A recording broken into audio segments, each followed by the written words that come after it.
আসসালামু আলাইকুম। আজ আমি রান্না করে দেখাবো হাঁসের গোস্ত, চীনা হাঁসের গোস্ত, যা গরম ভাত এবং পোলাও, খিচুড়ি সব কিছুর সাথেই অমায়িক। আমি এখানে একটি আস্ত চীনা হাঁস ধুয়ে নিয়েছি। এখন প্যানে 1 কাপ তেল দিয়ে দিলাম। আস্ত চীনা হাঁসের জন্য 1 কাপ তেলই যথেষ্ট। আমার চীনা হাঁসটা প্রায় 2 কেজি পরিমাণ হবে। এখানে নিয়েছি 2 কাপ পরিমাণে পেঁয়াজ কুচি দিয়ে দিলাম। তেলটা একটু গরম হয়ে আসলেই দিয়ে দিতে হবে পেঁয়াজ কুচি। এখন একটু নেড়ে চেড়ে নিচ্ছি।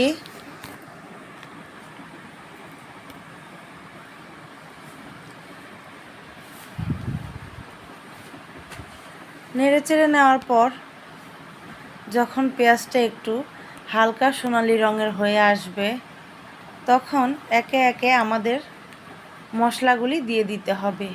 দিয়ে দিলাম হলুদের গুঁড়া 3 চা চামচ। এখানে আমার কাছে টেবিল চামচটা কাছে ছিল না, তাই আমি চা চামচ দিয়েই 3 চা চামচ পরিমাণ হলুদের গুঁড়া দিয়েছি।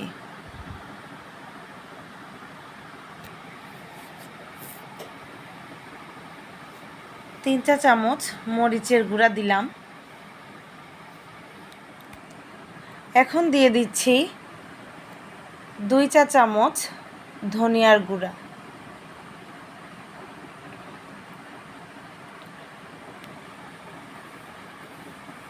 যারা একটু ঝাল খেতে বেশি পছন্দ করেন তারা ঝাল বাড়িয়ে নেবেন। আমরা একটু ঝাল কম খাই, তাই একটু কমিয়েই দিয়েছি। এখন মশলাটা একটু নেড়েচেড়ে নিতে হবে, যাতে মশলাটা কষিয়ে নেওয়া যায়। মশলাটা একটু ভাজা ভাজা হয়ে গেলে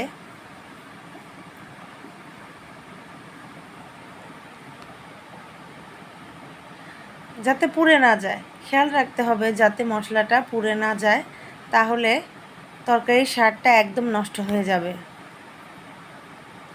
এখন দিয়ে দিচ্ছি আমার হোমমেড গরম মশলা।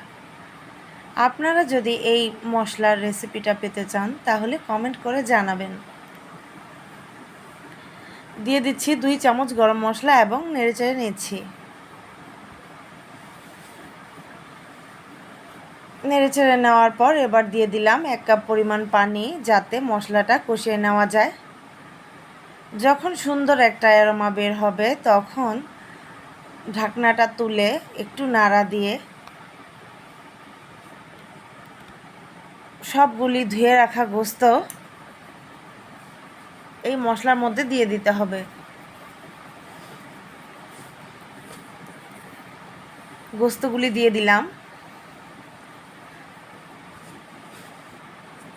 গোস্ত দেওয়ার পর এখন একটু নেড়ে চেড়ে নিতে হবে, যাতে মশলাটা ভালো করে গোস্তর গায়ে লেগে যায়। এখন দিয়ে দিচ্ছি লবণ। আমি এখানে 2 চা চামচ লবণ ব্যবহার করেছি। আপনাদের ইচ্ছা মতো আপনারা ব্যবহার করতে পারেন।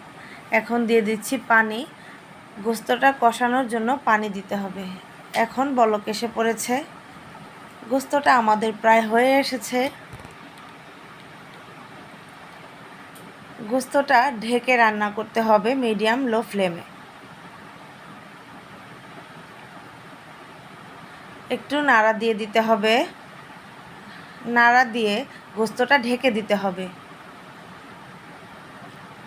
আমাদের গোস্তটা হয়ে এসেছে প্রায়। হয়ে আসার আগে আমি কিছু আলু দিয়ে দিয়েছিলাম। আমার বাচ্চাদের আলু আবার খুব পছন্দের। আমি ভিডিওতে প্রথম দিকে আদা রসুন বাটা দিতে ভুলে গিয়েছিলাম, তাই এই পর্যায়ে আদা রসুন বাটা অ্যাড করে দিলাম। এখন দেখতেই পাচ্ছেন আমাদের গোস্তটা হয়ে এসেছে।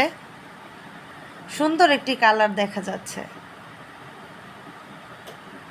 যখন তেল ভেসে উঠবে, তখন মনে হবে যে আপনারা চেক করে নেবেন যে গোস্তটা হয়ে এসেছে কিনা। এখন পরিবেশনের পালা।